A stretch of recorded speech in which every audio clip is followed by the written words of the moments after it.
Alright, what is up, all my daydreamers and mind wanderers? It has been quite a very long time since I have made a video. And, I just wanted to make a video.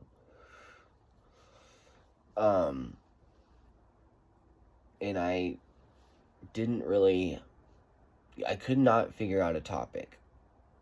Now, there is one specific topic that has always been in the back of my mind.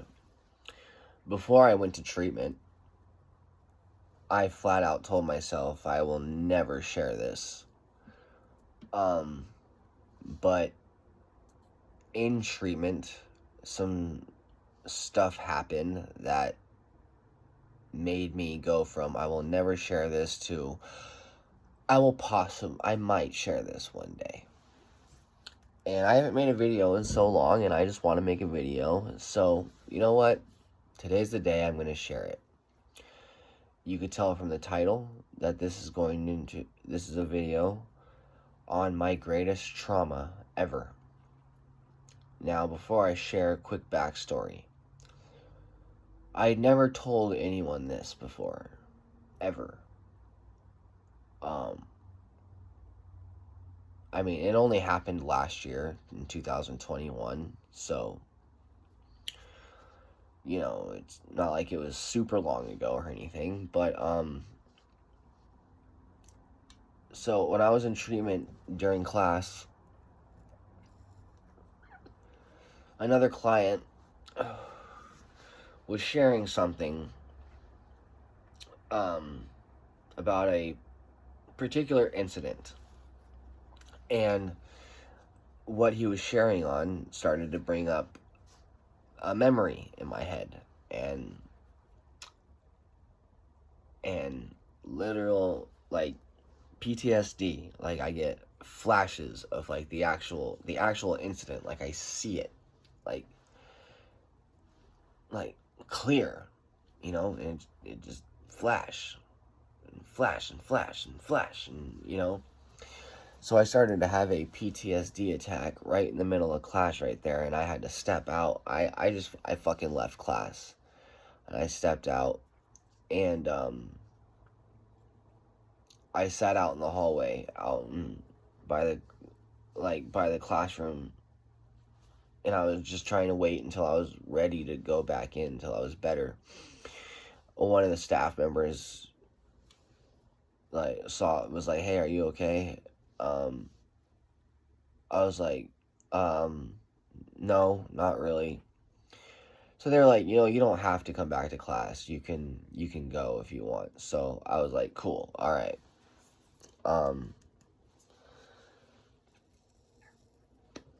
Then my counselor was alerted, saying, "Hey, there's something wrong with Jeremy."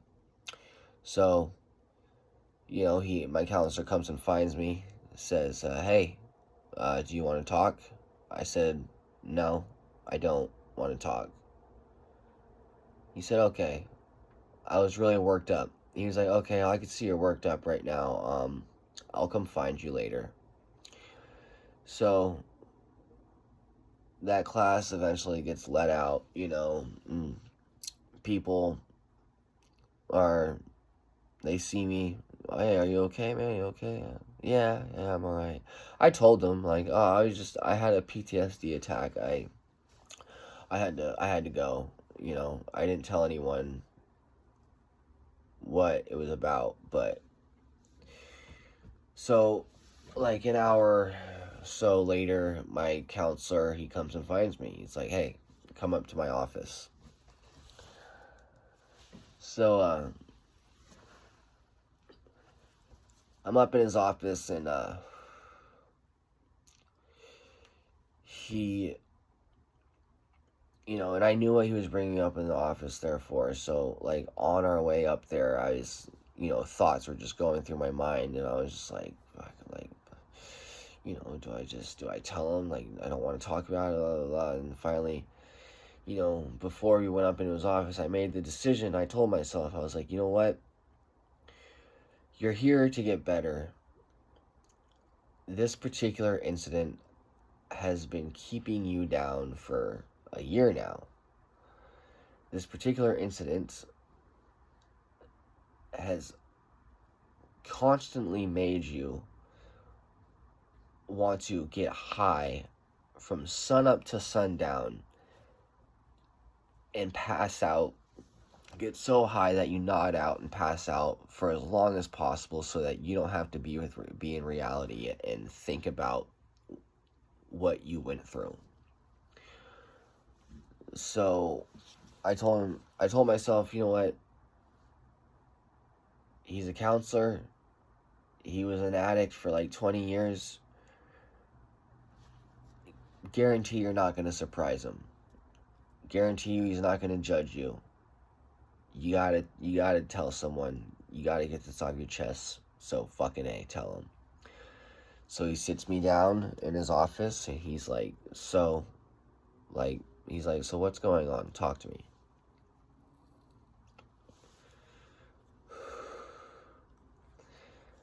Now, when I am talking about something that I'm ashamed of or embarrassed about or, whatever that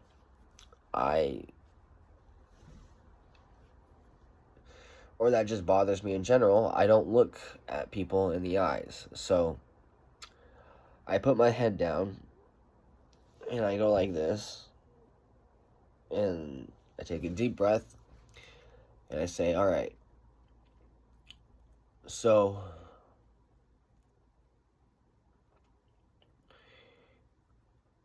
and then I lie to him even also, and I'll get into why. So now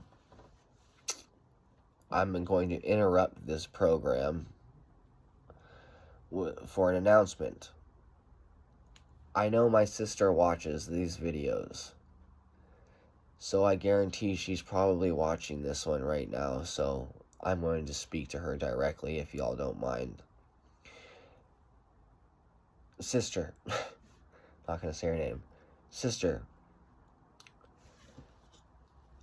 I'm going to ask that I can't stop you from watching these videos, but I'm going to ask that you never tell anyone in our family about this video.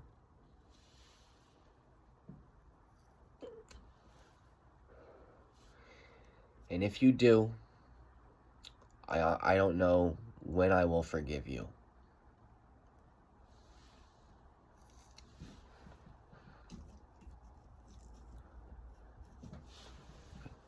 Obviously, I'm still a little ashamed of what happened.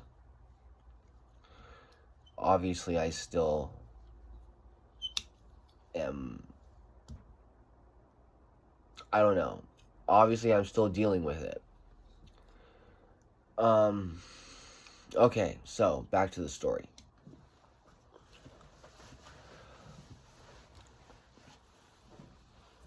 I proceed to tell him in 2020. Now this is the lie because it actually happened in 2021. I tell him in 2020.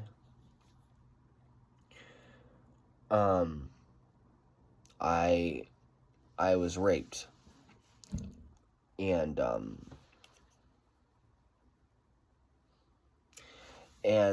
that rape led me to,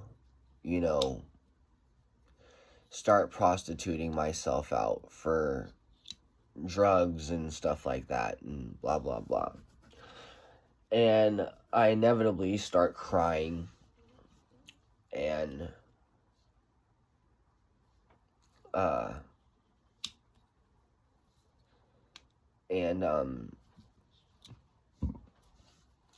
he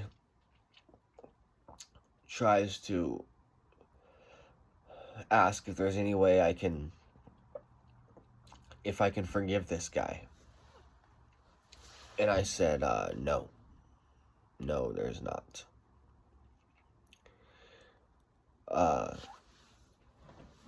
He tells me that forgiveness is not for the other person, forgiveness is for you. Because until you forgive whoever for whatever, then whatever they did will always have power over you or your emotions and whatever. It will always have power over you.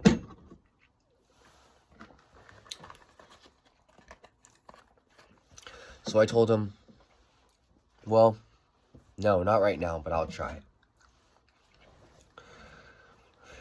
So then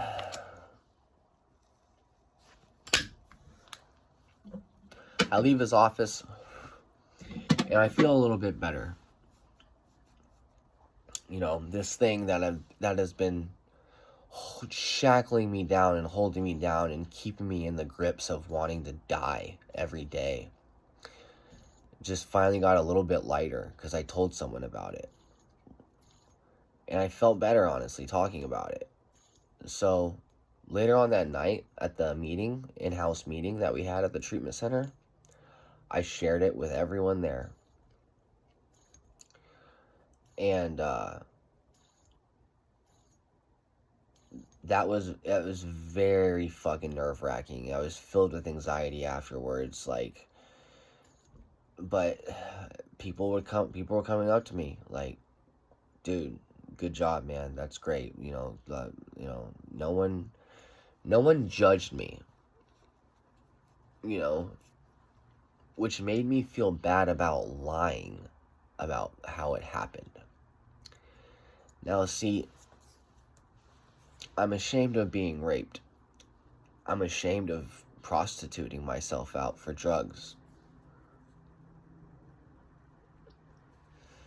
So I thought if I told people that being raped led me to start prostituting myself, it would, be like, oh, well, this traumatic event made him start doing that.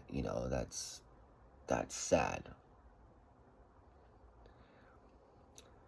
So then came time for me to do my use history, which is an assignment that they give you in treatment about the entire span of your drug addiction, from the first time you use drugs to the last time you use drugs.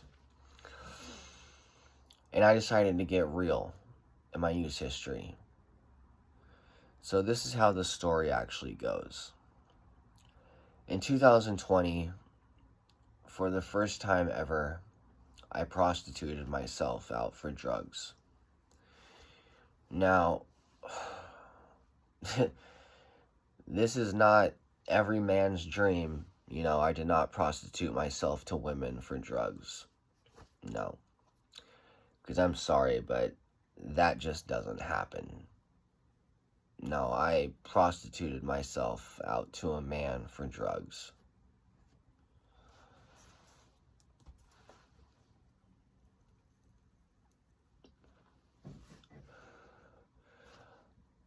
I'm not going to talk about what I did because it's none of your business. I am going to say, though, that there was not any penetration. Yeah, I prostituted myself out, but I still told myself there are things I will not do. So, I did that, and then I went home that night after I did it, and I cried. From the time I got the bag in my hands till the fucking sun came up, and even longer, I cried my fucking eyes out.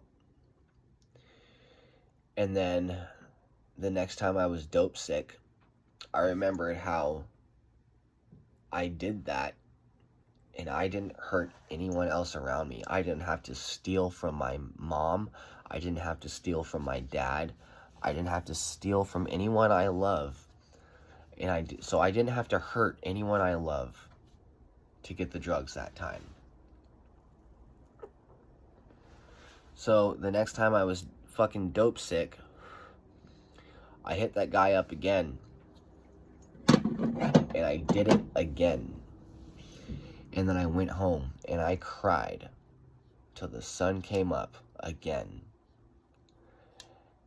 The next time I did it again and I cried just, you know,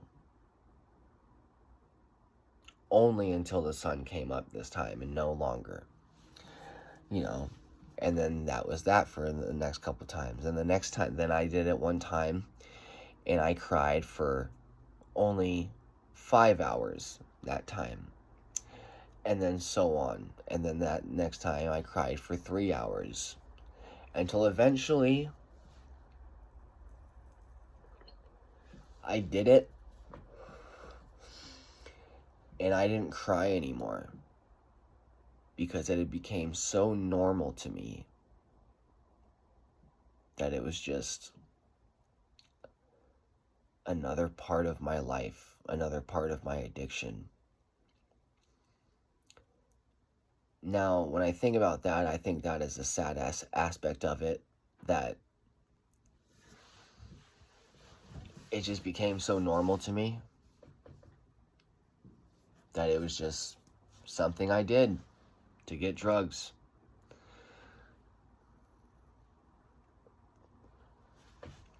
But I fucking hated it. Every time I fucking hated it, and I hated myself for doing it.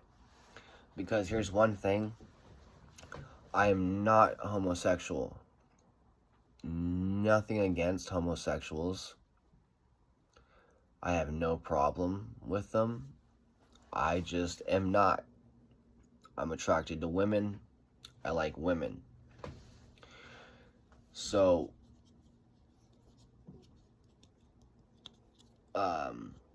in the summer of 2021,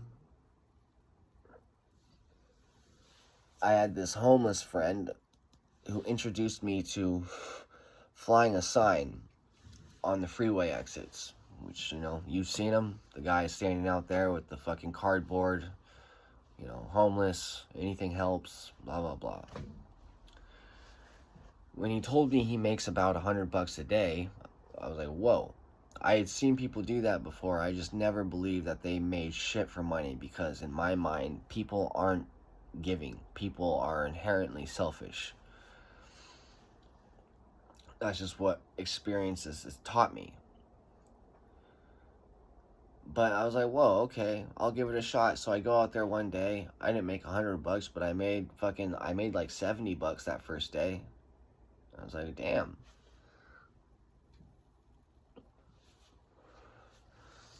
Now, sometimes I would be up there all day and I'd make $100, you know. Sometimes I'd, you know, make $80, you know. But I never made any less than like $60, which was enough. So I stopped doing the prostituting thing and I started just doing that.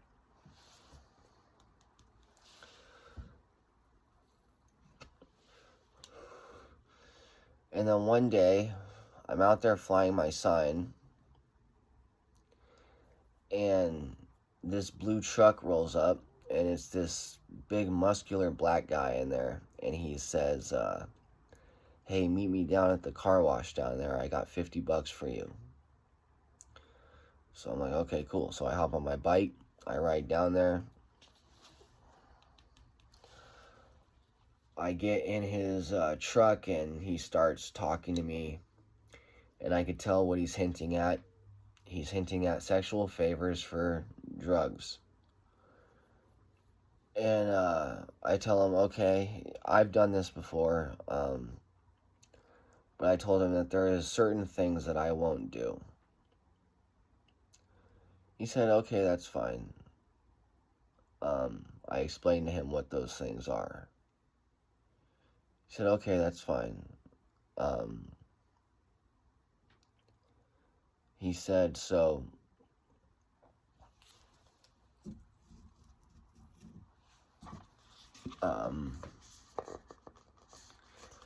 he said, we got to go back to the hotel that I'm staying at, because I left the drugs there. Because he told me he would give me $50 and 10 blues on top of it. So We go to the hotel, and it wasn't weird to me because I had known a lot of people who live in hotels. But, so we get to the hotel, he unlocks the door, I walk in first, and then BAM! I black out. And I wake up to being bent over the bed, to this man raping me. I tried to fight him off, but he was this big, muscular black dude. I could not fight him off. And I dealt with that for, seemed like an eternity, but it was probably like 8 minutes or so.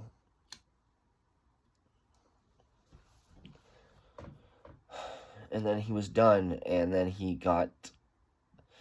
pulled out a bag with some blue pills in it. He threw it on the bed. And he said, "All right, there you go. Now get out."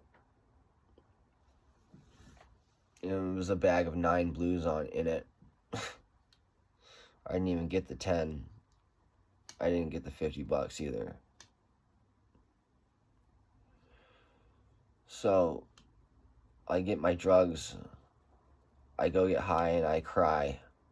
And cry and cry. And I grab my big fucking hunting knife that I have. And I walk back to the hotel. And I go up to the room. And I'm knocking on the door. And the lights are off. But I'm knocking on the door and no one's coming to the door. So I just go to the front desk and I ask, "Hey, is anyone in this room?" And they say no. That person is checked out. Well, I say, "Can you give me their name?" "No, we cannot disclose that information." Blah, blah, blah. So whatever. He got away. Maybe a good thing, because I went there that night to kill him.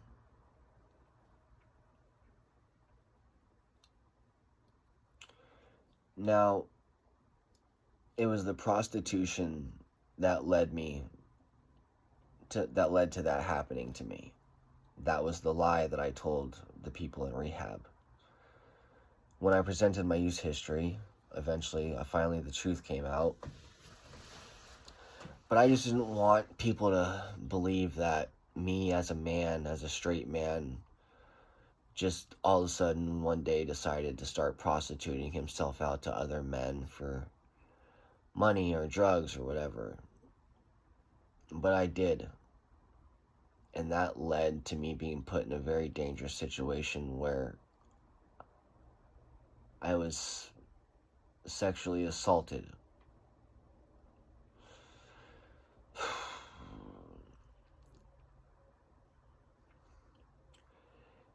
If this was the first time that I ever talked about this, I would be shaking, I would be jittery, I would barely be able to talk right now. But because I had shared this a few times before already, the power of it has been released from me a little bit. And my counselor tells me, your story is going to help people one day. There are people out there who have been through what you've been through. And so that is why I'm sharing this right here, right now. Now, I don't know how many people who are going to see this video have been through that. Maybe none.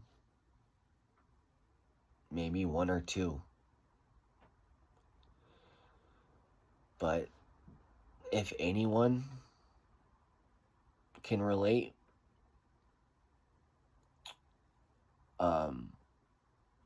just know that it doesn't need to kill you. I thought it was going to kill me. But I'm getting over it. I'm getting through it. And anyone who can't relate to that at all, I'm not going to ask you not to judge me, because you can do whatever you want ultimately. Why you would judge another person, I don't know. None of us have any authority to judge anyone for anything. Some of us just have lived different lives, and I've lived a dangerous life.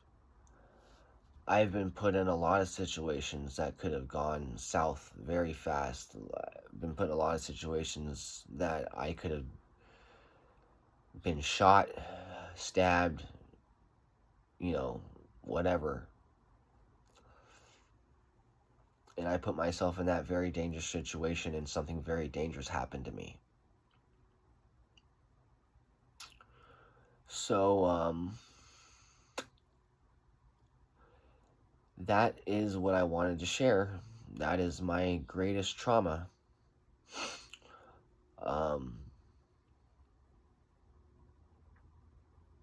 Yeah.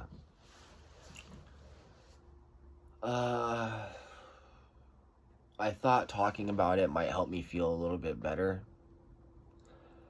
But actually, right now, it doesn't. Right now, I'm still kind of down. I've been in an upset mood lately. I'm still pissed off about that situation. I'm still hateful of the guy.